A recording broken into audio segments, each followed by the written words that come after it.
नमस्कार दोस्तों, और स्टडी विज्ञान प्रकाश में आप सभी का हार्दिक स्वागत है। UP triple S C PET 2025 के लिए ये वीडियो बहुत ही इंपॉर्टेंट है। जैसा कि आप लोग जानते हैं 2024 में पीईटी की परीक्षा नहीं हुई थी, लेकिन 2023 में ये परीक्षा हुई थी। तो ये 2 दिनों और 4 शिफ्टों में परीक्षा करवाई गई थी। 28 अक्टूबर 2 पालियों में परीक्षा हुई थी, पहली पाली और यहाँ पर आप देख सकते हैं दूसरी पाली। इसके बाद आप देखेंगे तो 29 अक्टूबर को पहली पाली में और 29 अक्टूबर को ही दूसरी पाली में परीक्षा करवाई गई थी। ठीक है, तो सभी 4 शिफ्ट जो हुए थे 2023 में 28 और 29 अक्टूबर को, तो सभी 4 शिफ्टों के क्वेश्चन पेपर आपके सामने हैं। और ये सभी जो प्रश्न मैं आपको यहाँ पर दिखा रहा हूँ ये सब ऑफिशियल हैं, यानी कि ये वो उत्तर हैं जो कि यूपी ट्रिपल एस सी ने माने हैं। ठीक है, तो आइए स्टार्ट करते हैं। ये ऑफिशियल आंसर की के मुताबिक आपका जो क्वेश्चन पेपर था, आपके उत्तर क्या रहे, क्या क्या प्रश्न पूछे गए थे। तो सभी 4 शिफ्टों के पेपर आप देख लीजिए, इससे आपको फ़ायदा मिलेगा, डेफिनेटली मिलेगा। चलिए स्टार्ट करते हैं। तो सबसे पहले हल करते हैं 28 अक्टूबर 2023 पहली पारी में जो क्वेश्चन पेपर आया था। तो सभी प्रश्नों को यहाँ पर आइए देखते हैं। क्वेश्चन पूछा गया था, देखो दोस्तों यहाँ पर जो आंसर की जारी की गई थी यूपी ट्रिपल एस सी के द्वारा, तो आंसर की में केवल क्वेश्चन और आंसर दिए गए थे, विकल्प यहाँ पर नहीं थे। तो मुझे उम्मीद है कि इससे आपको कोई दिक्कत नहीं होगी और सभी प्रश्न आप आसानी से यहाँ पर कर पाएंगे। और वन लाइनर से आपको एक फ़ायदा और मिलेगा कि आप बहुत कम समय में सभी प्रश्नों का रिवीजन कर पाएंगे। ठीक है, चलिए स्टार्ट करते हैं। और मैं आपको पुनः बता दूं कि ये 28 अक्टूबर 2023 की पहली पाली का जो क्वेश्चन पेपर था उसी का हल पहले होगा, इसके बाद दूसरी पाली होगा, फिर जो 29 अक्टूबर को दूसरी 2 पालियों में परीक्षा हुई थी, पहली पाली और दूसरी पाली, उनको भी हम इसी वीडियो में हल करेंगे। तो 4 पेपर सेट इसी एक वीडियो में मैं हल करके आपको दे रहा हूँ। चलिए शुरू करते हैं। पहला क्वेश्चन है, शिवाजी की मृत्यु के बाद मराठा राज्य में प्रभावी शक्ति चित्पावन ब्राह्मणों के एक परिवार के पास थी, जिन्होंने शिवाजी के उत्तराधिकारियों को पेशवा या प्रधानमंत्री के रूप में सेवा दी थी। कौन सा शहर मराठा साम्राज्य की राजधानी बन गया? तो दोस्तों इसका उत्तर था पूना, यानी कि पुणे। ठीक है, अगला क्वेश्चन था, महावीर स्वामी को जिन के नाम से जाना जाने लगा था, जिन का क्या अर्थ होता है? तो दोस्तों जब महावीर स्वामी को ज्ञान प्राप्त हो गया था उसके बाद उन्हें जिन कहा गया। जिन का मतलब होता है यहाँ पर विजेता, द कंक्वेरर। ठीक है, नेक्स्ट है, जैसा कि अशोक के शिलालेखों में उल्लेख किया गया है, मौर्य साम्राज्य में राजधानी पाटलिपुत्र और अन्य 4 प्रांतीय केंद्रों सहित 5 प्रमुख राजनीतिक केंद्र थे। निम्नलिखित में से कौन सा प्रांतीय केंद्र नहीं था? तो वहाँ पर ऑप्शन दिए गए थे और पूछा गया था कौन सा प्रांतीय केंद्र नहीं था। तो इंद्रप्रस्थ जो था यह अशोक के शिलालेखों के मुताबिक जो इंद्रप्रस्थ था यह अशोक का जो है प्रांतीय केंद्र नहीं था। ठीक है, अगला क्वेश्चन है कि ऋग्वेद में विश्वामित्र नामक एक ऋषि और किन 2 नदियों के बीच संवाद है? तो ऋग्वेद में उल्लेख मिलता है कि विश्वामित्र एक ऋषि थे और 2 नदियों के बीच संवाद हुआ था। तो ये दोनों नदियाँ कौन सी थी?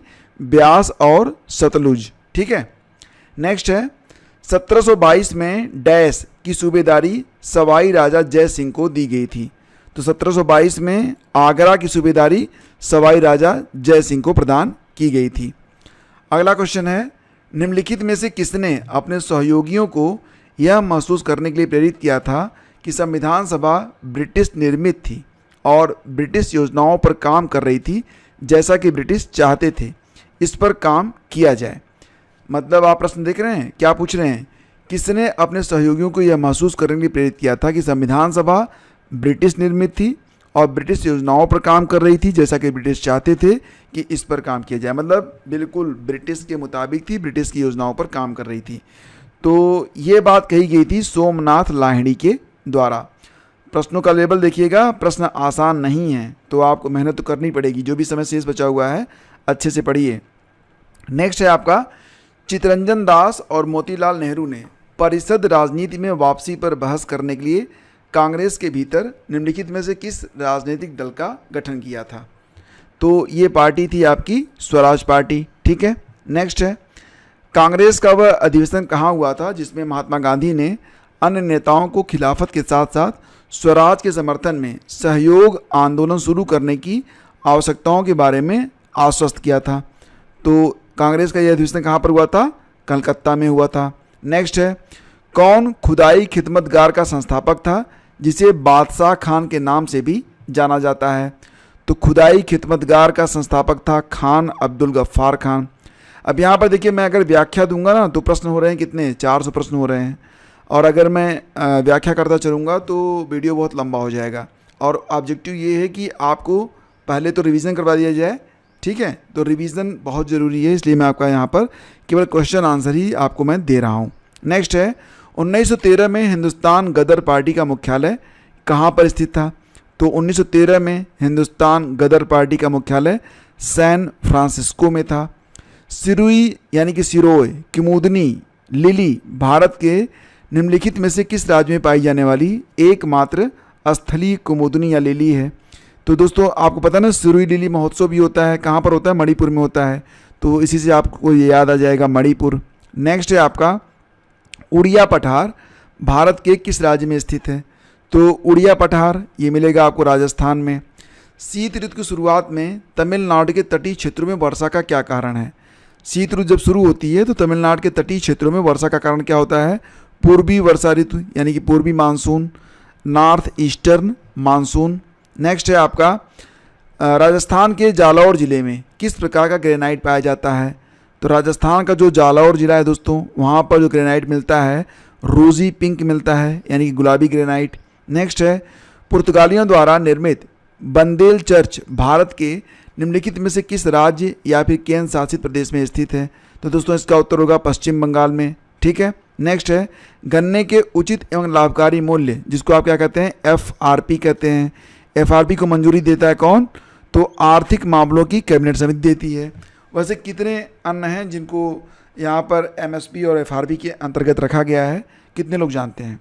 नेक्स्ट है आपका, निम्नलिखित में कौन सा एक भारतीय श्रम कानून और सामाजिक सुरक्षा उपाय है जिसका उद्देश्य काम करने का अधिकार, राइट टू वर्क की गारंटी देना है? तो कौन सा एक भारतीय श्रम कानून और सामाजिक सुरक्षा उपाय है? तो ये है आपका मनरेगा, यानी कि महात्मा गांधी राष्ट्रीय ग्रामीण रोजगार गारंटी अधिनियम, ठीक है। नेक्स्ट है आपका, अब देखो ये एक अधिनियम है, ठीक है, एक्ट, ठीक है। स्वर्ण क्रांति कह रहे हैं कि भारत में निम्नलिखित में से किस कृषि क्षेत्र में विकास के लिए जिम्मेदार है? तो दोस्तों स्वर्ण क्रांति या बागवानी हार्टिकल्चर के लिए जानी जाती है। अगला है आपका, बीमा विनियामक और विकास प्राधिकरण का मुख्यालय कहाँ पर स्थित है? तो दोस्तों बात यहाँ पर क्या हो रही है? बीमा विनियामक और विकास प्राधिकरण, यानी कि बात यहाँ पर हो रही है IRDA के बारे में। इसका जो मुख्यालय है ये मिलेगा आपको कहाँ पर? हैदराबाद में मिलेगा। और IRDAI यानी कि insurance regulatory and development authority of India के वर्तमान में हेड कौन है? कल मैंने आपको पढ़ाया था, बताओ कौन है? अजय नाम है, पूरा नाम बताना है आपको। नेक्स्ट है, निम्नलिखित में कौन सा डिपॉजिटरी संस्थान का एक प्रकार नहीं है? डिपॉजिटरी संस्थान मतलब पूछ रहे थे कि which of the following is not type of depository. तो नाबार्ड में कुछ भी जमा नहीं होता, भले ही यह एक बैंक है, ठीक है। तो यह कृषकों के लिए बनाई गई बैंक है।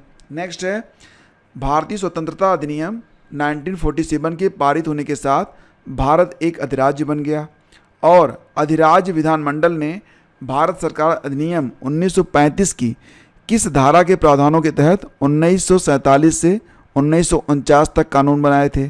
तो ये होगा आपका धारा 100 सेक्शन 100 के अंतर्गत। नेक्स्ट है आपका, एक व्यक्ति जो संसद का सदस्य नहीं है उसे राष्ट्रपति द्वारा अधिकतम कितने महीनों के लिए मंत्री के रूप में नियुक्त किया जा सकता है? तो 6 महीने के लिए होता है। 6 महीने के अंदर वो अगर राज्यसभा या लोकसभा का सदस्य नहीं बन पाया तो उसका जो पद है वो समाप्त हो जाता है। नेक्स्ट है, उस उच्च न्यायालय का नाम बताइए जिसका क्षेत्राधिकार अंडमान और निकोबार द्वीप समूह के केंद्र शासित प्रदेश पर है। तो हाई कोर्ट के बारे में बात हो रही है, तो ये है आपका कलकत्ता उच्च न्यायालय। इसका जो अधिकार है अंडमान निकोबार द्वीप समूह पर भी है। नेक्स्ट है, पंचायती राज संस्थाओं के अस्तित्व के लिए भारत की संसद द्वारा 73वां और 74वां संवैधानिक संशोधन कब किया गया था? तो पंचायती राज दिवस भी इसी दिन मनाया जाता है, ये होता है दिसंबर 1992 में, ठीक है। और लागू कब हुआ था? अप्रैल 1993 में। नेक्स्ट है, वर्ष 1928 में मोतीलाल नेहरू समिति द्वारा निम्नलिखित में से कौन सा अधिनियम विधेयक प्रस्तावित किया गया था? तो ये था आपका अधिकारों का बिल। क्या था? अधिकारों का बिल। ये कब पारित हुआ था? 1928 में, मोतीलाल नेहरू समिति द्वारा, ठीक है। नेक्स्ट है आपका पूछ रहे हैं कि स्वर यंत्र के संबंध में कौन सा सही है? तो स्वर यंत्र के बारे में पूछ रहे हैं, तो इसमें विकल्प में था, इसमें स्वर रज्जु होते हैं, ठीक है। It houses the vocal cords. Next है आपका मिल्क ऑफ मैग्नीशिया किस प्रकार का कोलाइड है? तो अब साइंस के प्रश्न है ये। मिल्क ऑफ मैग्नीशिया यह कोलाइड है, सोल है ये, या सोयल सोल है। नेक्स्ट है आपका कौन सा कार्बनिक यौगिक मानव शरीर में प्रोटोप्लाज्म को जमा देता है? कौन सा कार्बनिक यौगिक मानव शरीर में प्रोटोप्लाज्म को जमा देता है? ये है आपका मेथनॉल। नेक्स्ट है आपका क्वेश्चन, कौन सा आंतरिक सौरमंडल में स्थित एकमात्र बौनाग्रह है? तो दोस्तों ये है आपका सेरेस। यह आंतरिक सौरमंडल में स्थित एकमात्र बौनाग्रह है, यानी कि इसको क्या कहते हैं? ड्वार्फ प्लैनेट कहते हैं। नाम क्या है? सेरेस है। नेक्स्ट है बिछुआ यानी कि नेटल की पत्तियों के चुभने वाले बालों में कौन सा अम्ल मौजूद होता है? तो बिछुआ एक पौधा होता है, अगर ये धंस गया तो बिच्छू के काटने जैसा दर्द होता है, तो इसे कहते हैं नेटल प्लांट। इसमें मैथोनोइक अम्ल होता है, वही जो बिच्छू के डंक में होता है। नेक्स्ट है आपका इंग्लैंड न्यूजीलैंड वनडे मैच में बारिश के कारण इंग्लैंड, अब देखो ये प्रश्न तो आएगा नहीं, तो इसको हम लोग छोड़ देते हैं, समझ आया नहीं करेंगे, ठीक है। अब देखो ये प्रश्न है आपका कि कौन सा अवरोही क्रम में है? 9/13, 11/17, 5/8, तो इसमें विकल्प दिया गया था।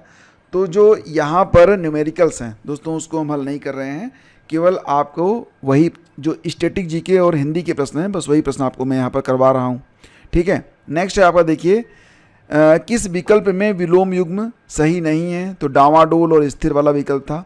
होनहार बिरवान के होठ चीखने पात, ये हिंदी के प्रश्न पूछे गए थे। होनहार बिरवान के होठ चीखने पात यानी कि होनहार व्यक्तियों की प्रतिभा बचपन में ही दिखाई दी जाती है। किस विकल्प में सही भी शब्द पुल्लिंग हैं? तो इसमें प्लेटफॉर्म था, प्राधिकरण था, गिरोह था। और किस विकल्प में शुद्ध वाक्य हैं? तो ऐसे प्रश्न आएंगे। इससे आपको आइडिया लग रहा होगा कि किस प्रकार के प्रश्न पूछे जाते हैं। तो रमा ने अपने भाई से पुस्तक पढ़ने को कहा, यह शुद्ध वाक्य है। कलम का जादूगर कहा जाता है किसको? राम वृक्ष बेनीपुरी को। इंग्लिश से भी क्वेश्चन पूछे जाते हैं, जैसे कि पूछा गया था कि choose the antonyms of underlined word from the given option. तो इसमें था he is very fastidious about his choice of food. तो फास्टिडियस का क्या पूछ रहे थे यहाँ पर? एंटोनिम विलोम पूछ रहे थे। ये हो जाएगा आपका careless. Put the correct form of verb, correct form of verb तो इज़ यहाँ पर पुट किया जाएगा, I am the person who is to be blamed, ठीक है। नेक्स्ट है आपका which of the following spelling is incorrect. तो खैर ये सब तो आप कर लेंगे। और यहाँ पर देखिए फ्रेज होगा, फ्रेज को आप पढ़ेंगे, उसके बाद आप उसको आंसर करेंगे, ठीक है। इस प्रकार के भी प्रश्न होंगे जिसमें फ्रेज दिया जाएगा आपको, उसको आपको पढ़ना पड़ेगा पैराग्राफ, और फिर उसी पर आधारित जो प्रश्न है उसका उत्तर आपको देना पड़ेगा। और ये देखिए एक निश्चित कूट भाषा में ऐड प्लस को दर्शाता है, प्लस माइनस को दर्शाता है, ऐसे प्रश्न भी होंगे, ठीक है। तो ऐसे प्रश्न भी आपको हल करने हैं, क्वेश्चन पेपर लगा लीजिएगा। अब यहाँ पर जो न्यूमेरिकल्स हैं, रीजनिंग हैं, ठीक है, ऐसे प्रश्नों को मैं अलग वीडियो में कराऊंगा। यहाँ पर मैंने आपको बताया था कि केवल स्टैटिक जीके को हम लोग यहाँ पर हल करेंगे, ठीक है। और इसी प्रकार से क्रम से आगे बढ़िए। मैं यहाँ पर आपको बता देता हूँ कि क्या क्या जो है पूछा जाता है, ठीक है। तो हाल ही में भारतीय गोल्फर, अब आप देख रहे हैं करंट अफेयर है, तो इसको पढ़ने से कोई फ़ायदा तो है नहीं, लेकिन खेल और खिलाड़ी जो स्पोर्ट करंट अफेयर मैंने अपलोड किया हुआ है उसको तो पक्का देख लीजिएगा। लास्ट 1 ईयर का जो करंट अफेयर मैंने अपलोड कर दिया है तो उसको तो देख के जाइएगा आप लोग। इसके बाद देखिए ये भी आपका जो है करंट अफेयर का ही क्वेश्चन है। भारत सरकार द्वारा संचालित कौन सा निगम Asia transition finance study group यानी कि ATFSG में शामिल होने वाला पहला सदस्य बन गया है? तो यह है पावर फाइनेंस कॉर्पोरेशन लिमिटेड। आएगा नहीं, लेकिन आप ये समझिए कि ऐसे प्रश्न एग्जाम में पूछे जा रहे हैं। नेक्स्ट क्वेश्चन भी आपका करंट से ही है, करंट से 10 प्रश्न आएंगे, ठीक है। तो करंट आप इग्नोर नहीं कर सकते हैं। और पूरे साल का जो करंट है उसको मैंने बांट दिया है 2 भागों में। तो पहली छमाही का पूरा करंट अफेयर की PDF उपलब्ध है, उसको जाके डाउनलोड कर लीजिए और अभी से पढ़ना स्टार्ट करिए। हालांकि आपके पास समय कम है, लेकिन अभी भी पढ़ेंगे तो बहुत कुछ आप कवर कर सकते हैं। भारत के मुख्य न्यायाधीश CJI DY चंद्रचूड़ द्वारा कौन सा पोर्टल लॉन्च किया गया है? करंट का यह क्वेश्चन है, तो ये पोर्टल था सुस्वागतम।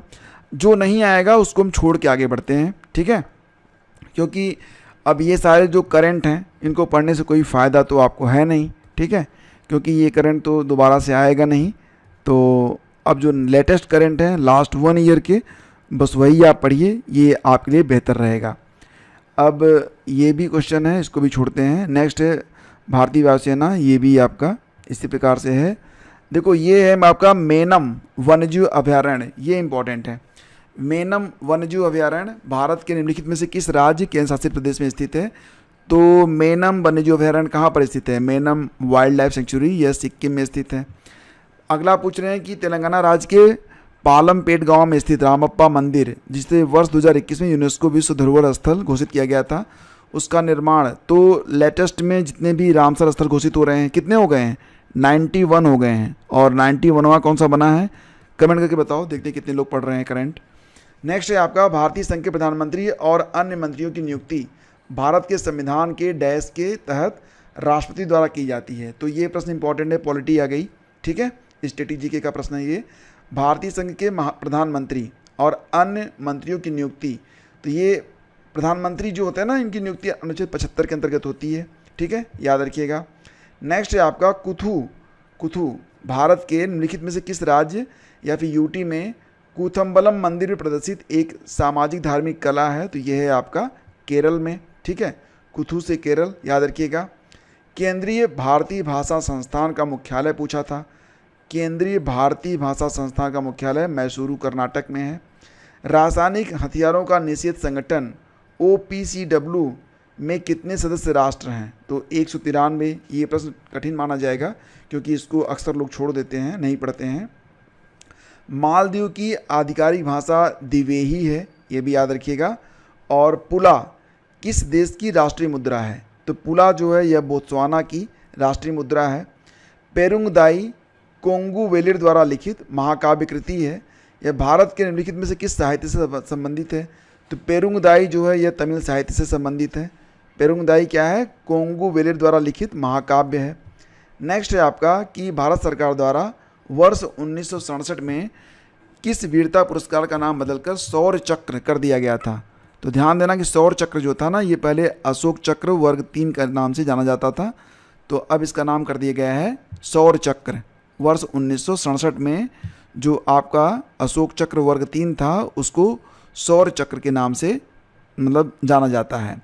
देखिए यहाँ पर हिंदी के प्रश्न हैं, तो ये पैराग्राफ होगा, पैराग्राफ पर आधारित आपसे प्रश्न पूछे जाएंगे जो कि आप यहाँ पर देख रहे हैं। तो ये पैराग्राफ इंपॉर्टेंट नहीं है तो इसको हम नहीं करेंगे। हालांकि आप जानिए कि पैराग्राफ पर आधारित प्रश्न आपसे पूछे जाएंगे, एक ही नहीं। आप देख रहे हैं ना, ये पहला पैराग्राफ हो गया और ये नेक्स्ट वाला आपका पैराग्राफ हो गया। 2 पैराग्राफ यहाँ पर हैं, अच्छे से आपको पढ़ना है और इसके बाद फिर आपको यहाँ पर आंसर करना है।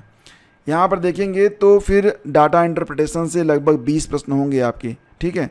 तो डाटा इंटरप्रिटेशन भी आप जो है छोड़ नहीं सकते हैं, डाटा इंटरप्रिटेशन भी आपको अच्छे से करना पड़ेगा, जैसा कि आप यहाँ पर देख रहे हैं, ठीक है। पूरा जो क्वेश्चन पेपर है मैं आपको दिखा रहा हूँ, आप बिल्कुल बोर मत होइए। अगर आप यहाँ पर बोर होंगे तो एग्ज़ाम में इसका बहुत खामियाजा आपको भरना पड़ेगा, तो बोर मत होइएगा। जो भी चीज़ें मैं आपको बता रहा हूँ, जो भी बातें मैं आपसे कर रहा हूँ, बहुत इंपॉर्टेंट है। आप देख पा रहे होंगे यहाँ पर न्यूमेरिकल्स 20 नंबर के न्यूमेरिकल्स होंगे। न्यूमेरिकल में अगर आप अच्छे हैं ना, या न्यूमेरिकल तैयारी आप कर रहे हैं, डेफिनेटली बहुत फ़ायदा आपको मिलने वाला है एग्ज़ाम में, ठीक है। तो इस प्रकार से ये देखिए लास्ट वाला जो 96 से 100 वाला है, तो 5 प्रश्न यहाँ पर और है, वो भी इसी पर आधारित है। मतलब तालिका चार्ट का ध्यानपूर्वक अध्ययन करें, नीचे दिए गए प्रश्नों के उत्तर दें। तो ये भी आपका DI ही है, ठीक है, डाटा इंटरप्रिटेशन ही है। तो इस प्रकार से आपका जो पहला शिफ्ट था 28 अक्टूबर 2023 का, ये यहाँ पर आपका समाप्त हुआ। इसके बाद दोस्तों आगे बढ़ते हैं। अब हम देखेंगे जो सेकेंड मीटिंग में पेपर आया था उसमें क्या क्या प्रश्न आपके पूछे गए थे। चलिए ये देखिए आपका सेकेंड मीटिंग का पेपर आ गया, ठीक है, सेकेंड मीटिंग का पेपर आ गया आपका। अब इसमें देखते हैं क्या क्या पूछा गया था। 28 अक्टूबर 2023 दूसरी पाली, पहला क्वेश्चन पूछा गया था कि समुद्रगुप्त की प्रशस्ति संस्कृति में, क्या पूछ रहे हैं, समुद्रगुप्त की प्रशस्ति संस्कृत में एक कविता के रूप में किस कवि द्वारा रचित थी, जिसे इलाहाबाद में अशोक स्तंभ पर अंकित किया गया था? तो ये हरिसेन, इसका उत्तर क्या है? हरिसेन है। नेक्स्ट है आपका खिज्र खान दिल्ली का शासक था, वह किस राजवंश से संबंधित था? तो खिज्र खान जो था सैयद राजवंश से था, ये याद रखिएगा आप। कोलकाता स्थित फोर्ट विलियम कॉलेज की स्थापना वर्ष 1800 में किसके द्वारा की गई थी? तो फोर्ट विलियम कॉलेज की स्थापना जो है अंग्रेजों ने की थी, रिचर्ड वेलेजली के द्वारा की गई थी कोलकाता में। अब जिन लोगों ने मेरी जीएस की क्लास पढ़ी है उनको तो सब याद आ रहा होगा। नेक्स्ट है स्वतंत्र भारत में उत्खनन किया गया पहला हड़प्पा स्थल निम्नलिखित में से कौन सा था? तो स्वतंत्र भारत में उत्खनन किया गया जो पहला हड़प्पा स्थल था ये रोपड़ था। रोपड़ में सबसे पहली बार खुदाई हुई थी हड़प्पा स्थल में। ठीक है। महावीर और उनके अनुयायियों की शिक्षाएं कई शताब्दियों तक मौखिक रूप से प्रसारित होती रहीं। इन्हें लगभग 1500 वर्ष पहले लिखा गया था। वर्तमान में किस स्थान पर ये आपको मतलब उपलब्ध है ये? तो ये वल्लभी में मिलेगा, जो कि कहाँ पर स्थित है? गुजरात में स्थित है। अगला क्वेश्चन देखिए, यहाँ पर भारतीय राष्ट्रीय आंदोलन के बारे में यहाँ पर घटनाएं हैं और ये उनके वर्ष दिए गए हैं। इनको आपको जो है क्या करना है? मैच करना है। तो 1 का डी यानी कि बारदोली में किसान आंदोलन कब हुआ था? ये 1928 में हुआ था। महात्मा गांधी ने नोआखली की यात्रा कब की थी? तो दोस्तों ये की गई थी 1946 में की गई थी। ये देखो पूछा था कि गांधी जी ने लंगोटी पहनना कब शुरू किया था, बताओ। तो दोस्तों यहाँ पर 1918 से, ठीक है, महात्मा गांधी ने लंगोटी पहनना स्टार्ट कर दिया था। अहमदाबाद में मिल मजदूरों की हड़ताल, आपको याद ही होगा कि इसका जो उत्तर है ये 1918 था। 1917 में क्या हुआ था? चंपारण, और उसके अगले साल ही अहमदाबाद में मिल मजदूरों की हड़ताल हो गई थी। तो इस प्रकार से आपको इसके मैच कराना है। नेक्स्ट देखिए, भारत सरकार अधिनियम 1935 भारत के लिए ब्रिटिश संसद द्वारा पारित सबसे लंबा अधिनियम था। मूल रूप से पारित अधिनियम बहुत लंबा होने के कारण 2 अलग अलग अधिनियमों में विभाजित किया गया था। अर्थात भारत सरकार अधिनियम 1935 और क्या था? बर्मा सरकार अधिनियम 1935। ये ध्यान रखना, ये बहुत इंपॉर्टेंट फैक्ट है, जल्दी आपको कोई पढ़ाता नहीं है। ठीक है। तो जो भारत सरकार अधिनियम बना था 1935, ये बहुत लंबा था, इसलिए इसे 2 अलग अलग अधिनियमों में विभाजित किया गया था। एक था आपका भारत सरकार अधिनियम 1935, दूसरा था बर्मा सरकार अधिनियम 1935। हालांकि ये चीज़ें आपको नहीं लग रही होंगी, लेकिन इसे रट लीजिएगा। नेक्स्ट है आपका, बंगाल के विभाजन ने पूरे भारत में लोगों को क्रोधित कर दिया था और डेल्टा आंध्र यानी कि आंध्र के डेल्टा क्षेत्र में स्वदेशी आंदोलन हुआ था। इसे किस नाम से जाना जाता था? तो बंगाल का विभाजन हुआ था, लोग क्रोधित थे, और इसके बाद जो डेल्टा आंध्र में स्वदेशी आंदोलन हुआ था उसे कहा गया था वंदे मातरम आंदोलन। क्या कहा गया था? वंदे मातरम आंदोलन। ये याद रखना आप, वंदे मातरम आंदोलन। नेक्स्ट है आपका अगला क्वेश्चन कि वर्ष 1922 में असहयोग आंदोलन को निलंबित करने के बाद गांधी जी को अहमदाबाद में गिरफ्तार कर लिया गया और वो कितने वर्षों तक साधारण कारावास सज़ा सुनाई गई थी? तो उनको 6 वर्ष की सज़ा सुनाई गई थी। नेक्स्ट है 13 जून 1943 को सुभाष चंद्र बोस निम्नलिखित में से किसके निमंत्रण पर पूर्वी एशिया आए थे? तो रास बिहारी बोस ने उनको बुलाया था। 13 जून 1943 को सुभाष चंद्र बोस रास बिहारी बोस के निमंत्रण पर पूर्वी एशिया आए थे। हिमालय का कौन सा भाग नदियों द्वारा लाई गई असंगठित तलछट से बना है? तो हिमालय का कौन सा भाग है जो नदियों द्वारा लाई गई असंगठित तलछट से बना है? तो ये आपका शिवालिक श्रेणी, शिवालिक रेंज। नेक्स्ट है कि किसे भूरा यानी कि ब्राउन कोयला भी कहा जाता है? तो लिग्नाइट को कहा जाता है भूरा यानी कि ब्राउन कोयला। नेक्स्ट है मिट्टी के कणों और चट्टानों की दरारों के बीच का सारा स्थान पानी से भरा होता है। इस परत की ऊपरी सीमा क्या कहलाती है? जो मिट्टी के कण और चट्टानों की दरारों के बीच का सारा स्थान पानी से भरा होता है, इस परत की जो ऊपरी सीमा कहलाती है उसे जल तालिका कहते हैं, वाटर टेबल कहते हैं। ठीक है, लेवल नहीं टेबल। नेक्स्ट है आपका अल नीनो एक जटिल मौसम प्रणाली है जो हर 3 से 7 साल में एक बार दिखाई जरूर देती है। यहाँ अल नीनो शब्द का क्या अर्थ है? तो अल नीनो का मतलब होता है बाल मसीह, चाइल्ड क्राइस्ट। नेक्स्ट है आपका कि निम्नलिखित में से किस रेगिस्तान में 250 मीटर 820 फीट तक ऊंचे बड़े रेत के टीले हैं और पृथ्वी पर रेतीले रेगिस्तान का सबसे बड़ा सन्निहित क्षेत्र है? ठीक है, तो कौन सा रेगिस्तान है जहाँ पर 250 मीटर तक ऊंचे बड़े रेत के टीले हैं? यह है आपका रब अल खली रेगिस्तान, रब अल खली रेगिस्तान। ठीक है। भारत में एशिया का पहला निर्यात प्रसंस्करण क्षेत्र यानी कि ईपीजेड एक्सपोर्ट प्रोसेसिंग जोन कहाँ पर स्थापित किया गया था? कांडला, जो कि गुजरात में स्थित है। पंचवर्षीय योजना के किस संस्करण का उद्देश्य खाद्यान्न उत्पादन में तेजी लाना, रोजगार के अवसर बढ़ाना और खाद्य कार्य और उत्पादकता पर ध्यान केंद्रित करते हुए उत्पादकता को बढ़ाना था और वह बहुत सफल रहा था।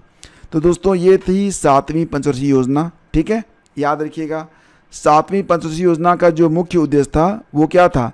खाद्यान्न उत्पादन में तेजी लाना, रोजगार के अवसर बढ़ाना, खाद्य कार्य और उत्पादकता पर केंद्रित था ये 7वीं पंचवर्षीय योजना। नेक्स्ट है आपकी, निम्नलिखित में कौन भारतीय आर्थिक नियोजन के जनक थे? अच्छा प्रश्न है, कई बार पूछा गया है। भारतीय आर्थिक नियोजन यानी कि the father of Indian economic planning ये कहे जाते हैं एम विश्वेश्वरैया। ठीक है।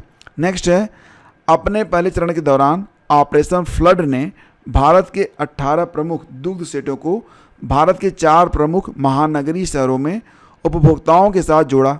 निम्नलिखित में कौन सा शहर इस ऑपरेशन का हिस्सा नहीं था? तो ये था आपका बंगलुरु।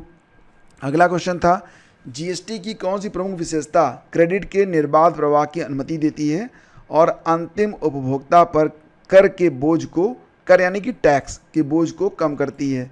तो ये है दोस्तों आपका डेस्टिनेशन बेस्ड टैक्स, गंतव्य आधारित कर। ठीक है। अगला क्वेश्चन था, किस मामले पर अकेले केंद्रीय विधानमंडल के पास कानून बनाने की शक्ति है जिसे अवशिष्ट शक्तियों के रूप में जाना जाता है? ये है आपका साइबर लॉ। नेक्स्ट है, स्वतंत्र भारत के पहले मुख्य चुनाव आयुक्त ये थे सुकुमार सेन। लगता है ना ये प्रश्न नहीं आएगा, लेकिन देखो आ गया। नेक्स्ट है, समान पारिश्रमिक अधिनियम 1976 के किस अध्याय यानी कि चैप्टर में पुरुषों और महिला श्रमिकों को समान दरों पर पारिश्रमिक का भुगतान और अन्य मामले शामिल हैं? तो दोस्तों याद रखना, समान पारिश्रमिक अधिनियम 1976 का जो अध्याय 2 है उसमें ये सारी चीज़ें कही गई हैं। नेक्स्ट है आपका, भारतीय संविधान के किस अनुच्छेद में यह शामिल है कि राज्यपाल विधानसभा को संबोधित कर सकते हैं, राज्यपाल सदन को संदेश भेज सकते हैं? ये बात कही गई है अनुच्छेद 175 में। अभी मैंने ऊपर आपको क्या पढ़ाया था? अनुच्छेद 75 पढ़ाया था। अब बात यहाँ पर क्या हो रही है? अनुच्छेद 175 के बारे में। तो प्रधानमंत्री की नियुक्ति अनुच्छेद 75, और अगर 175 तो क्या होगा? राज्यपाल विधानसभा को संबोधित कर सकते हैं, राज्यपाल सदन को संदेश भेज सकते हैं। ठीक है।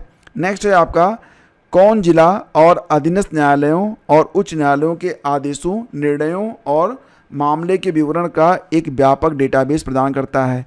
ये दोस्तों आपका राष्ट्रीय न्यायिक डेटा ग्रिड, राष्ट्रीय न्यायिक data grid, national judicial data grid. अगला क्वेश्चन है, किस जानवर में अच्छी तरीके से विकसित जल संवहनी तंत्र होता है? मतलब well developed water vascular system होता है। तो स्टार फिश में होता है ये। नेक्स्ट देखिए, किसी चालक का प्रतिरोध निम्नलिखित में से किस कारक पर निर्भर नहीं करता है? तो चालक की आर्द्रता पर, ह्यूमिडिटी ऑफ द कंडक्टर। कच्चे आमों में कौन सा अम्ल मिलता है? टार्टरिक एसिड, यही अम्ल आपको इमली में भी मिलता है। नेक्स्ट है आपका, देखो पीजोमीटर क्या है? किस उपकरण का उपयोग भूमिगत जल दबाव को मापने और जल गुणवत्ता परीक्षण के लिए? तो देखो भूमिगत जल दबाव को मापने और जल गुणवत्ता परीक्षण के लिए जो इंस्ट्रूमेंट प्रयोग में लाया जाता है उसे क्या कहते हैं? पीजोमीटर कहते हैं। मानव मस्तिष्क में 2 न्यूरॉन्स के बीच के अंतर को किस नाम से जाना जाता है? तो इसे कहते हैं सिनैप्स। ठीक है। तो फ्रेंड्स यहाँ पर जितने भी प्रश्न इंपॉर्टेंट हैं सिर्फ वही करेंगे। कुछ प्रश्न जैसा कि मैंने आपको इसके पहले बताया था जो कि एग्ज़ाम में नहीं आएंगे, तो उनको हम छोड़ के आगे बढ़ते हैं। रही बात रीजनिंग और बाकी जो आपके यहाँ पर एनालिटिकल प्रश्न हैं, तो उनको हम एक अलग वीडियो में पूरी व्याख्या के साथ आपके साथ डिस्कस करेंगे। अब ये जो सेशन है ये स्टैटिक जीके और ऐसे प्रश्नों का है जो कि एग्ज़ाम के लिए इंपॉर्टेंट हैं। जो इंपॉर्टेंट नहीं है उनको पढ़ने से क्या फ़ायदा, वो टॉपिक आप पढ़िएगा लेटेस्ट। ठीक है। यहाँ देखिए हिंदी में पूछा गया था, पितृ इच्छा के योग से कौन सा शब्द बनेगा? तो ये होता है का पितृइच्छा। और पूछा था कि किस विकल्प में सभी शब्द तरंगणी शब्द के पर्यायवाची हैं? तो सरिता, तटनी, निम्नगा, ये सभी जो हैं। अभी हाल ही में आरो में भी ये प्रश्न आया था। तो निम्नगा और एक था और क्या पूछा गया था आप बताना, याद हो आपको तो सभी विकल्प जो थे वो सही थे लगभग। नेक्स्ट है पूर्णिमा की रात कुहू, मतलब किस विकल्प में वाक्यांश के लिए एक शब्द सही नहीं है? तो पूर्णिमा की रात के लिए कुहू शब्द जो था ये सही नहीं था। हाथ को हाथ न सूचना मुहावरे का अर्थ था बहुत घना अंधेरा होना। और रचनाकार और उनकी रचना के अनुसार कौन सा युग्म गलत था? तो यहाँ पर जयशंकर प्रसाद और लोकायतन को गलत बताया गया था, क्योंकि लोकायतन के जो रचनाकार हैं कौन है? सुमित्रानंदन पंत हैं, पंत जी हैं, सुमित्रानंदन पंत जी हैं, ठीक है। इसके बाद देखिए इंग्लिश के भी कुछ प्रश्न थे, जैसे कहा गया था कि a person who has an obsessive wish to steal, तो इसके लिए एक शब्द क्या था? क्लेप्टोमैनियाक। यहाँ पर देखिए correct preposition Virat pledge cricket besides football, ये शब्द यहाँ पर आएगा। तो अंग्रेजी के भी कई सारे प्रश्न यहाँ पर पूछे गए थे और यहाँ पर फ्रेज वगैरह भी पूछा गया था, उस पर आधारित यानी कि पैराग्राफ होगा, उस पर आधारित प्रश्न उत्तर भी होंगे। ये सब चीज़ें मैं आपको ऑलरेडी बता चुका हूँ। देखो ये भी क्वेश्चन था कि उस दिन का नाम बताएं जो भारत में स्कूलों कॉलेजों में छात्रों के बीच बचत की आदत को बढ़ावा देने के लिए हर साल 15 सितंबर को मनाया जाता है। ये था आपका संचयिका दिवस, ठीक है। तो ये सब याद रखिए। भारत यानी कि जो इम्पोर्टेंट डेज है ना वो आपको पता करने हैं, वो आपको याद रखने हैं। भारत के पहले नियोजित आधुनिक शहर की आधिकारिक भाषा ये अंग्रेजी है, ये इम्पोर्टेंट है, ठीक है। और किससे संबंधित एकमात्र उदाहरण है जब भारत के राष्ट्रपति ने अपनी वीटो शक्ति का प्रयोग किया था? ये था आपका भारतीय डाकघर संशोधन विधेयक, ठीक है। नेक्स्ट क्वेश्चन देखिए कि खासाबा दादा साहब जाधव, क्या नाम था? खासाबा दादा साहेब जाधव किस खेल में ओलंपिक पदक जीतने वाले पहले भारतीय थे? तो ये कुश्ती था, ठीक है। स्टैटिक जीके का क्वेश्चन है ये। नेक्स्ट है कि पेट्रोलियम निर्यातक देशों के संगठन ओपेक की स्थापना के लिए सम्मेलन कहाँ पर हुआ था? तो बगदाद में हुआ था, बगदाद में।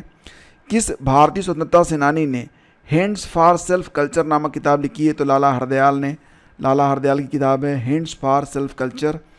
उस जलडमरू मध्य का नाम बताइए जो जावा सागर को हिंद महासागर से जोड़ता है। ये देखो जावा सागर को जोड़ता है किससे? हिंद महासागर से। सुंडा जलडमरू मध्य, ठीक है, स्ट्रेट ऑफ सुंडा।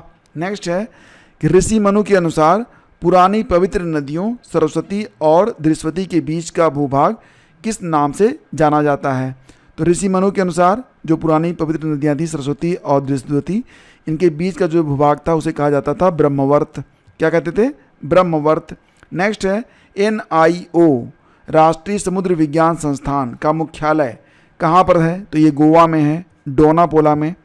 गुजरात के छोटा उदयपुर क्षेत्र में आमतौर पर पिथौरा को प्रसाद के रूप में केवल पुरुषों द्वारा बनाए गए भित्ति चित्र यानी कि वाल मुरल्स अर्पण किए जाते हैं। पिथौरा का अर्थ क्या है? अन्न के देवता। नेक्स्ट है, अब देखो यहाँ पर जो प्रश्न है आप देख रहे हैं ना, प्रश्न हिंदी के हैं, तो हिंदी में पैराग्राफ दिया गया है और पैराग्राफ पर आधारित प्रश्न होंगे, तो इसकी प्रैक्टिस आप लोग अच्छे से करिएगा। 2-2 पैराग्राफ आते हैं, ठीक है, और अच्छा खासा प्रश्न भी होता है। और बाकी जो आपको क्वेश्चन नंबर 81 से 100 तक रहेगा, ये न्यूमेरिकल बेस्ड होता है, DI पर आधारित होता है, तो आप लोग DI भी अच्छे से पढ़ लीजिएगा। मिला जुला के गणित और DI से आपको लगभग 25 प्रश्न तो पक्का है आपको मिल जाएंगे। अगर आप मैथ और DI में अच्छे हैं तो औरों से तो बहुत ज़्यादा ऊपर रहेंगे आप, ठीक है। तो ये प्रश्न हो गए आपके DI के, और इसी के साथ आपका 28 अक्टूबर का जो सेकंड शिफ्ट है समाप्त होता है। आगे बढ़ते हैं, चलते हैं अब हम लोग 29 अक्टूबर के पहले शिफ्ट और दूसरे शिफ्ट के प्रश्नों को देखते हैं कि क्या क्या पूछा गया। पेट 2023 29 अक्टूबर 2023 पहली पाली का पेपर। तो वेद के अंतिम भाग को निम्नलिखित में से किस नाम से जाना जाता है? वेद का जो अंतिम भाग है वह किस नाम से जाना जाता है, ये पूछा गया था। इसको कहते हैं उपनिषद। क्या कहते हैं? उपनिषद। मुगल सम्राट बाबर ने निम्नलिखित में से किस स्थान पर राणा सांगा और उनके सहयोगियों को हराया था? तो बाबर ने राणा सांगा और उनके सहयोगियों को हराया था कहाँ पर? खानवा के युद्ध में, ठीक है। अब यहाँ पर देखिए मराठा प्रमुखों और उनके क्षेत्रों के संबंध से आपको यहाँ पर मिलान करना था, उनको मिलाना था। जैसे कि कह रहे थे सिंधिया, होलकर, गायकवाड़ और भोंसले, इंदौर, नागपुर, उज्जैन और बड़ौदा। तो यहाँ पर जो पहला था सिंधिया, सिंधिया जो थे वो उज्जैन से, सिंधिया उज्जैन से। होलकर जो थे वो इंदौर से थे। गायकवाड़ जो थे वो कहाँ से थे? बड़ौदा से थे, ठीक है। और भोंसले जो थे ये नागपुर से थे। ये आपका सही है। नेक्स्ट है देखिए, किस बौद्ध स्थल पर महिलाओं को पहली बार संघ में नियुक्त किया गया था? तो वैशाली में, इसका उत्तर था वैशाली में।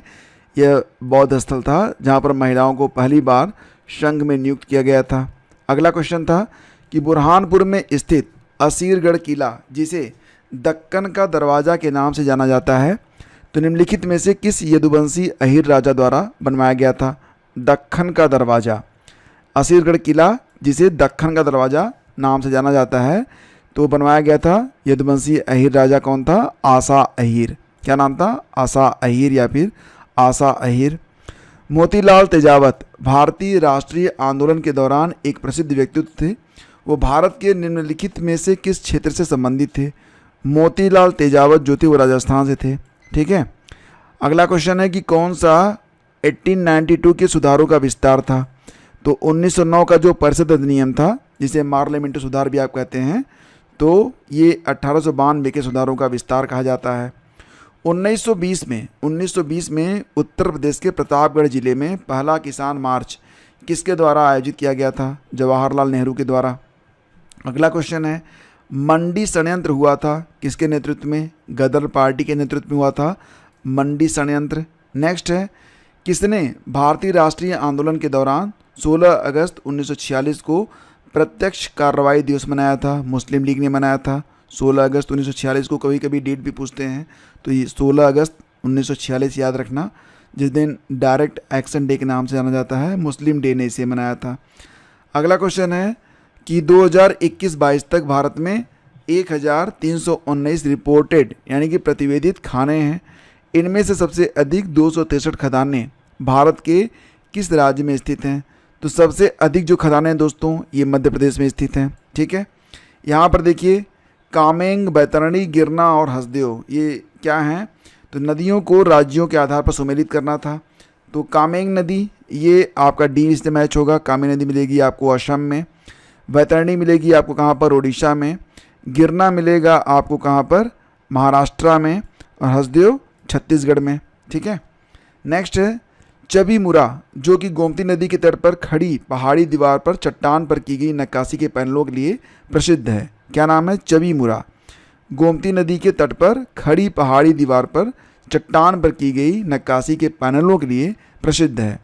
तो ये मिलेगा कहाँ पर आपको? त्रिपुरा में मिलेगा। ठीक है। तो गोमती नदी ये सही गोमती जौनपुर मत समझ लेना आप। लेक तुर्राना दुनिया की सबसे बड़ी रेगिस्तानी झील है। क्या नाम है? लेक तुर्काना। लेक तुर्काना जो है ये दुनिया की सबसे बड़ी रेगिस्तानी झील है। ये दुनिया के निम्नलिखित में से किस देश में स्थित है? तो लेक तुर्काना जो है ये केन्या में मिलेगी आपको। नेक्स्ट, किसके द्वारा 1936 में पहली बार भारत के वन प्रकारों का वर्गीकरण किया गया था? 1936 में पहली बार वन के प्रकारों का वर्गीकरण किया गया था सर H.G. चैंपियन के द्वारा। Sir H.G. चैंपियन। नेक्स्ट देखिए, केलकर टास्क फोर्स क्या है? ये भारत में राष्ट्रव्यापी जीएसटी का विचार निम्नलिखित में से किसके पर यानी किसके द्वारा प्रस्तावित किया गया था? तो ध्यान देना कि जो जीएसटी है ये केलकर समिति, केलकर टास्क फोर्स ने जब इसे प्रस्तावित किया था, इसके बाद जीएसटी जो है लागू की गई है। भारत की दुग्ध क्रांति के पहला चरण दुग्ध क्रांति के पहले चरण में जो कि शुरू हुआ था 1970 से लेकर 1980 को विश्व खाद्य कार्यक्रम के माध्यम से निम्नलिखित में से किसके द्वारा उपहार में दिए गए स्किम्ड दूध पाउडर और मक्खन तेल बटर ऑयल की बिक्री से वित्त पोषित किया गया था? यूरोपीय संघ, तब इसे कहते थे EEC। ठीक है।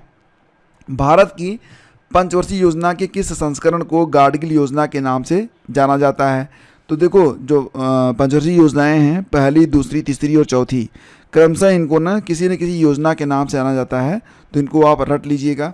और पूरी पंचवर्षीय योजना मैंने कई बार पढ़ाई है, पुनः मैं आपको पढ़ाने वाला हूँ, तो उसको ध्यान से देखिएगा। तो तीसरी योजना जो थी यह गाडगिल योजना के नाम से जानी जाती थी। नेक्स्ट है, 1981 के किस अधिनियम के माध्यम से संसद द्वारा राष्ट्रीय कृषि और ग्रामीण विकास बैंक नाबार्ड, देखो दोबारा से आ गया, पहली शिफ्ट में भी था, यहाँ पर भी आ गया, नाबार्ड के निर्माण को मंजूरी दी गई थी? अधिनियम 61 के द्वारा। स्थापना कब हुई थी? 14 जुलाई 1982 को हुई थी। बैंकों के राष्ट्रीयकरण के प्रथम चरण के दौरान किस बैंक का राष्ट्रीयकरण यानी कि नेशनलाइजेशन नहीं किया गया था? तो यह था आपका विजया बैंक। नेक्स्ट देखिए, कौन सी विशेषता राज्यसभा को विधान परिषद से अलग करती है? राज्यसभा को विधान परिषद से अलग करती है महाभियोग की शक्ति, पावर ऑफ इम्पीचमेंट। नेक्स्ट है, भारत के सर्वोच्च न्यायालय का उद्घाटन को किया गया था? कब किया गया था? भारत का जो सर्वोच्च न्यायालय है इसका उद्घाटन 28 जनवरी 1950 को किया गया था। उद्घाटन संसद भवन अब पुराना में प्रिंसेस के चैम्बर में हुआ था। तो पूछ रहे हैं कि सुप्रीम कोर्ट ऑफ इंडिया का जो उद्घाटन हुआ था कब हुआ था? 28 जनवरी 1950 को हुआ था।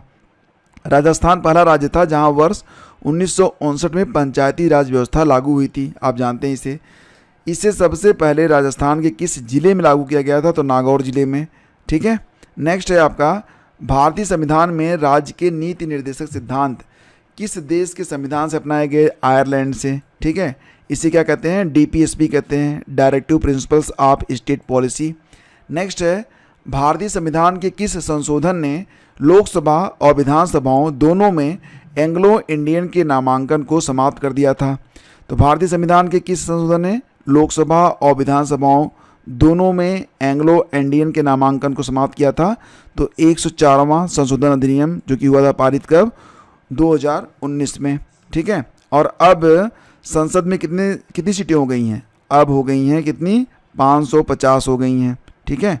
पहले कितनी थी? 552 थी। नेक्स्ट है, कौन सा पेड़ मलेरिया के इलाज के लिए दवा प्रदान करता है? तो सिंकोना ट्री। तारों के चमकने का कारण होता है तारों के प्रकाश का वायुमंडलीय अपवर्तन। ठीक है। Atmospheric refraction of starlight. देखिए, एनोडाइजिंग क्या है? एनोडाइजिंग एल्यूमिनियम की मोटी ऑक्साइड परत बनाने की एक प्रक्रिया है। क्या कहते हैं इसे?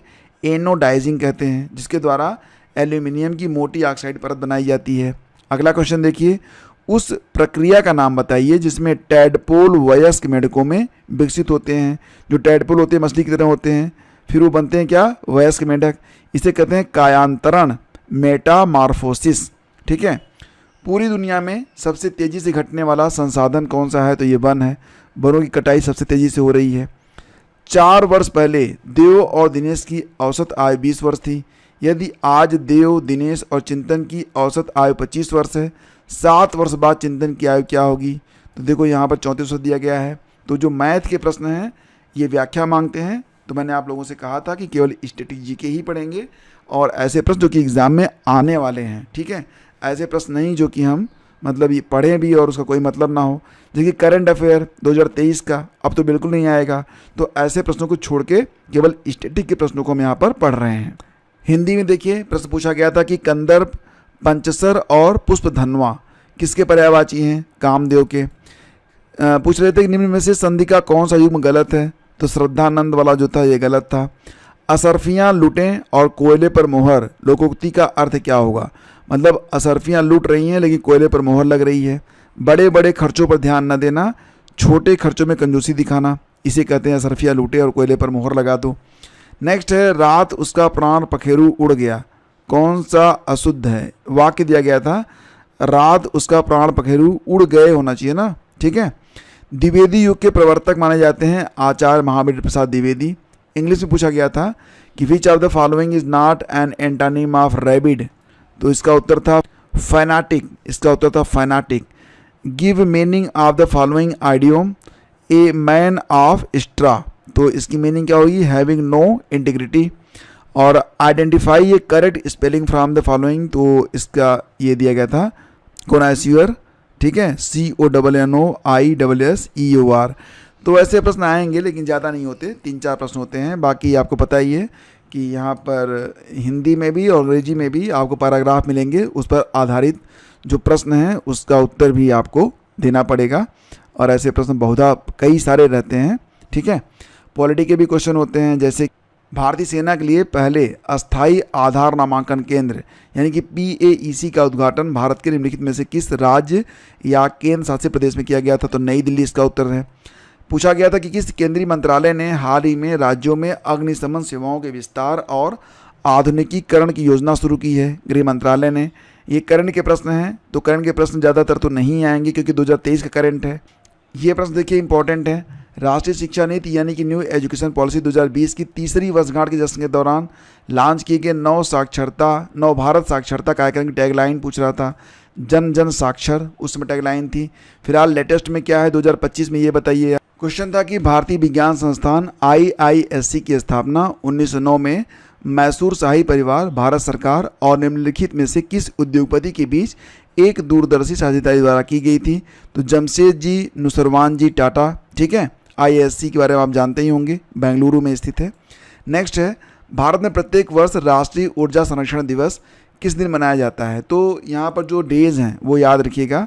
14 दिसंबर को जैसे कि यहाँ पर होता है राष्ट्रीय ऊर्जा संरक्षण दिवस। नेक्स्ट देखिए, सतमालिया हिरण अभयारण्य पूछ रहे हैं कि किस राज्य में है? तो ये दादरा और नगर हवेली में स्थित है सतमालिया हिरण अभयारण्य। ठीक है, नेक्स्ट देखिए, विधान परिषद के निर्वाचित सदस्य क्या है इसका प्रश्न, कि कौन सा भारत के राष्ट्रपति के चुनाव के लिए निर्वाचक मंडल का गठन नहीं करता है? तो विधान परिषद के जो निर्वाचित सदस्य होते हैं वो भारत के राष्ट्रपति के चुनाव के लिए निर्वाचक मंडल का गठन नहीं करते हैं। पांगी घाटी भारत के निम्नलिखित में से किस राज्य या केंद्र शासित प्रदेश में स्थित है? दोस्तों पांगी घाटी मिलेगी कहाँ पर आपको? हिमाचल प्रदेश में। कोलकाता में पैट विलियमसन ग्राउंड किस खेल से संबंधित है? कोलकाता में जो स्थित है पैट विलियमसन ग्राउंड, यह पोलो के लिए जाना जाता है। ठीक है, पूछ रहे हैं कि कौन सी कोमोरोस संघ की राजधानी है? तो मोरोनी है कोमोरोस संघ की राजधानी। अगला क्वेश्चन देखिए, अब यहाँ पर प्रश्नों को देखिए, यहाँ पर प्रश्न उत्तर तो मैं आपको बता रहा हूँ तो आपको सरल लग रहा होगा, लेकिन एग्जाम में आ गया तो क्या करेंगे आप? ऐसे ऐसे देशों के नाम पूछे जाते हैं, राजधानियाँ पूछी जाती हैं, पता नहीं चलता है। इसलिए मैं कहता हूँ कि न्यूज़ भी आप लोग थोड़ा बहुत देखा करिए, वो ज़रूरी है, लेकिन रेडियो पर सुनेंगे तो ज़्यादा बेहतर रहेगा। देखिए यहाँ पर निरुक्त व्युत्पत्ति विज्ञान, भाषाशास्त्र और शब्दार्थ विज्ञान पर सबसे पुराना भारतीय ग्रंथ नामक पुस्तक किसने लिखी थी? तो श्री यस्काचार्य ने लिखी थी। अब देखो ये भी काफ़ी टफ है। निरुक्त व्युत्पत्ति विज्ञान, भाषाशास्त्र और शब्दार्थ विज्ञान पर सबसे पुराना भारतीय ग्रंथ लिखी गई थी श्री यस्काचार्य के द्वारा। नेक्स्ट है कि किस अंतर्राष्ट्रीय संगठन का मुख्यालय लंदन यानी कि यूनाइटेड किंगडम में है? तो अंतर्राष्ट्रीय समुद्री संगठन इंटरनेशनल मैरीटाइम ऑर्गेनाइजेशन का जो मुख्यालय है ये लंदन यूनाइटेड किंगडम में है, यूके में है। यहाँ पर देखेंगे हिंदी मिलेगी आपको, तो हिंदी पर 2 पैराग्राफ होंगे, दोनों पर लगभग 5-5 प्रश्न आपसे पूछे जाएंगे, तो हिंदी तो आपको काफ़ी स्कोरिंग रहेगी। और इसके बाद क्वेश्चन नंबर 81 से लेकर 100 तक, क्वेश्चन नंबर 81 से लेकर 100 तक 20 प्रश्न जो हैं ये आपको DI पर मिलने वाले हैं। ठीक है, तो DI जैसा कि मैंने आप लोगों को बताया था, यहाँ पर ये क्वेश्चन आंसर होते हैं, लेकिन इसमें व्याख्या भी करनी पड़ती है, तो इसको मैं एक अलग वीडियो में हल करके आपको दूंगा। ठीक है, तो चलिए आगे बढ़ते हैं, देखते हैं जो 29 अक्टूबर 2023 को पेट की परीक्षा हुई उसमें सेकंड शिफ्ट में क्या क्या प्रश्न आए थे। तो ये रहा आपका 29 अक्टूबर का द्वितीय पाली का पेपर। क्वेश्चन था पहला कि भारत में स्थित किस हड़प्पा स्थल में हाकरा मृदुभांड के भंडार शामिल हैं जो सिंधु घाटी सभ्यता के शुरुआती चरणों में पहले की बसावट की विशेषता है? ठीक है, हल्के में मत लीजिए, प्रश्न बहुत टफ है ये। इसका उत्तर है राखी गढ़ी।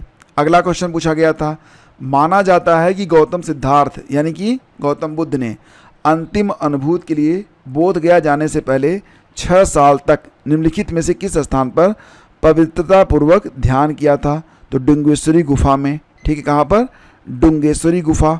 नेक्स्ट देखिए, हर्षवर्धन की पहली राजधानी कौन सी थी? ये थानेसर थी। अकबरनामा का तीसरा खंड अकबर के प्रशासन, घर, सेना, राजस्व यानी कि आय और उसके साम्राज्य के भूगोल से संबंधित है, जिसे आईने अकबरी के नाम से जाना जाता है। यही प्रश्न थोड़ा सा घुमा फिरा के आरो में भी आ गया था। तो ये था आपका तीसरा, ठीक है, तीसरा खंड।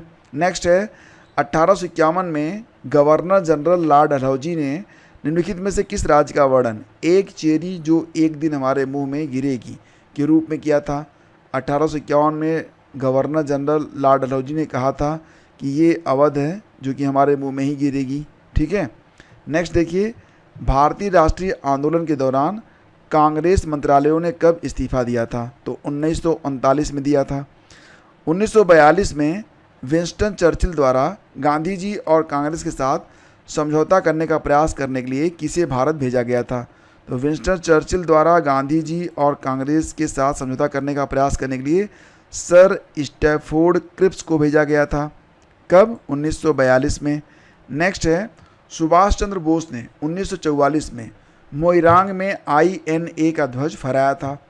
वह शहर अब किस राज्य में है? तो यह मणिपुर में स्थित है। कौन सी नदी ऐतिहासिक रूप से कर्नाटक के दक्षिण में बटवाल नदी के रूप में जानी जाती है? तो वह कौन सी नदी है जो ऐतिहासिक रूप से कर्नाटक के दक्षिण में बटवाल नदी के रूप में जानी जाती है? यह है आपकी नेत्रावती नदी। टफ क्वेश्चन है। भारतीय मुसलमान चाहते थे कि खलीफा को तत्कालीन तुर्की साम्राज्य में मुस्लिम पवित्र स्थानों पर नियंत्रण बनाए रखने की अनुमति दी जाए। इस साम्राज्य को किस नाम से जाना जाता था? तो इसे कहते थे ओटोमन साम्राज्य। ठीक है, ओटोमन साम्राज्य। भारतीय राष्ट्रीय कांग्रेस INC और अखिल भारतीय मुस्लिम लीग AIML ने प्रसिद्ध लखनऊ पैक्ट 1916 में जो हुआ था, लखनऊ पैक्ट 1916 के माध्यम से अंग्रेजों के खिलाफ भारत के संघर्ष के लिए एक साथ आने का फैसला किया था। ये था आपका द लखनऊ पैक्ट 1916। कुछ स्थानों पर भूजल जलस्तर के नीचे कठोर चट्टानों की परतों के बीच जमा होता है, इसे कहते हैं जलभृत। क्या कहते हैं? जलभृत, यानी कि एक्वीफर। नेक्स्ट देखिए, मिलम ग्लेशियर किस राज्य में है? तो मिलम ग्लेशियर मिलेगा आपको उत्तराखंड में।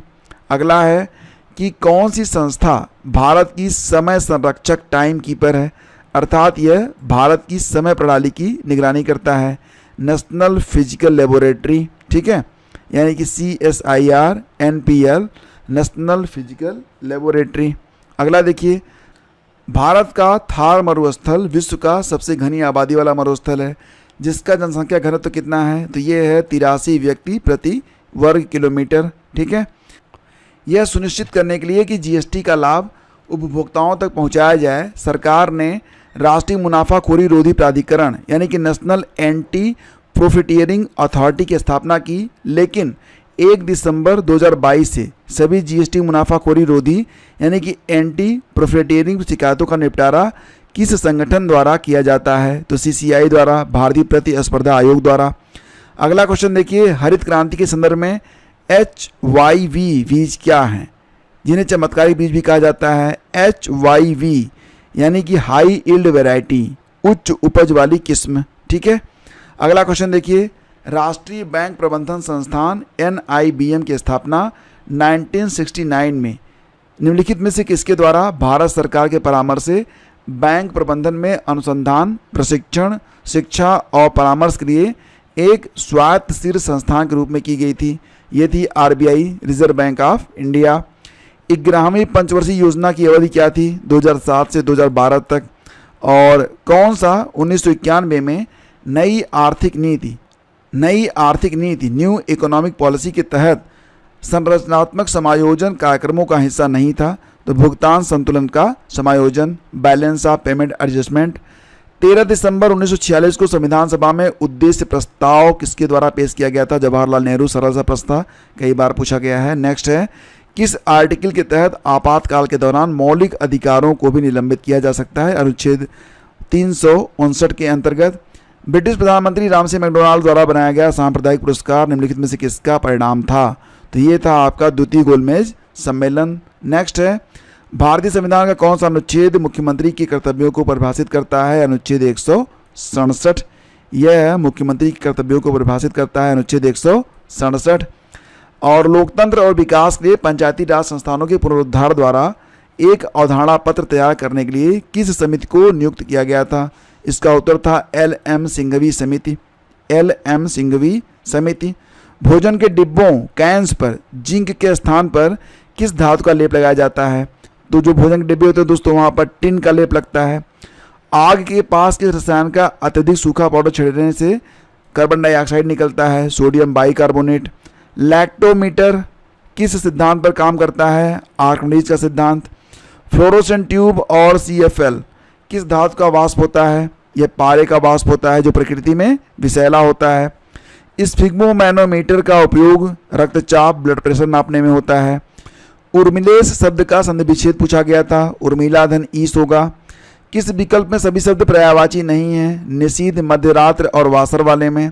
नेक्स्ट देखिए, यहाँ पर पूछा गया था कि शब्द श्रुति सम भिन्नार्थक का सही अर्थभेद नहीं है। थाती और थाती और धरोहर और स्थिरता, ये जो है अर्थभेद नहीं है। चांदी का जूता मारना, मुहावरे का सही अर्थ रिश्वत देना होता है। भारतीय आत्मा किस कवि का उपनाम है? माखनलाल चतुर्वेदी। ये बाकी जो प्रश्न हैं आप देख रहे हैं यहाँ पर कि ये इंग्लिश प्रश्न है। करेक्ट प्रीपोजिशन यहाँ पर था, I have never looked on a face that was so devoid of feeling. अगला क्वेश्चन था कि give synonym of underlined word. He sat there, यहाँ पर देखिए सिनोनिम पूछ रहा है ना, पर्यायवाची। Disparaging about the legal system, यहाँ पर क्या होगा आपका? Criticising. Give one word for the original inhabitants of country, क्या कहेंगे इसे आप? ओबोरिजिनस कहेंगे आप इसे। इसके बाद देखिए इस प्रकार के प्रश्न थे यहाँ पर जो कि पैराग्राफ पर आधारित थे। पूछा गया था कि नीति सार, जिसमें कौटिल्य के अर्थशास्त्र का प्रारंभिक मूल पाठ शामिल है, किसके द्वारा लिखा गया है? तो नीति सार राजनीति के तत्व, जिसमें कौटिल्य के अर्थशास्त्र का प्रारंभिक मूल पाठ शामिल है, इसे लिखा था कामंदक ने। नेक्स्ट था कि कौन सा दिन हर साल अंतर्राष्ट्रीय प्राकृतिक आपदा जोखिम न्यूनीकरण दिवस के रूप में मनाया जाता है? 13 अक्टूबर होता है। घोड़े की नाल के आकार की पाताल कोट घाटी का रमणीय दृश्य प्रदान करने वाला तामिया हिल स्टेशन भारत के निम्नलिखित में से किस राज्य या केंद्र शासित प्रदेश में स्थित है? एमपी में है। अगला क्वेश्चन था, किस वर्ष में भारत आसियान का क्षेत्रीय संभाषण भागीदार बना था? तो भारत आसियान का क्षेत्रीय संभाषण भागीदार पार्टनर बना था 1992 में। यहाँ पर देखिए देश और राजधानियों को सुमेलित करना था, तो यहाँ पर देखिए आप, जाम्बिया की राजधानी आपकी हो जाएगी लुसाका, क्यूबा की राजधानी होती है हवाना, रवांडा की राजधानी होगी आपकी किगाली और बहरीन की राजधानी होगी आपकी मनामा। ठीक है, ये आपको मैच कराना था। झोटी चिता और मुर्जा फर्श और दीवारों पर सुंदर पैटर्न बनाने की सफ़ेद कला है। यह भारत के ओडिशा राज्य की कला है, याद रखिएगा इसको।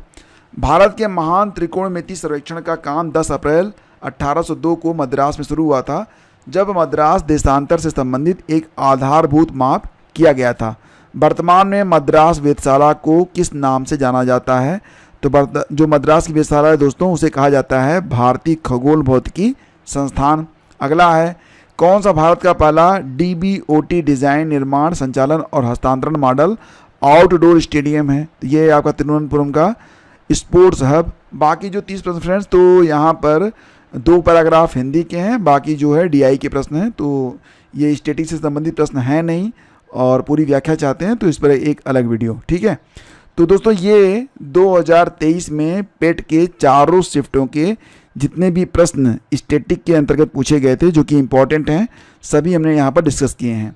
तो इसके पहले 2022 और 2021 में भी जो परीक्षा हुई है उसके भी क्वेश्चन पेपर को मैं आपको हल करवाऊंगा। ये सेशन आपको कैसा लगा ज़रूर बताइएगा। अगर कोई इम्प्रूवमेंट चाहते हैं वो भी बताइएगा। ये क्वेश्चन पेपर आपको चाहिए, आप टेलीग्राम चैनल पर आकर इसे डाउनलोड कर सकते हैं। धन्यवाद आपका, थैंक यू। प्लीज़ लाइक और शेयर ज़रूर कर दीजिएगा, आपसे निवेदन है। Thank you.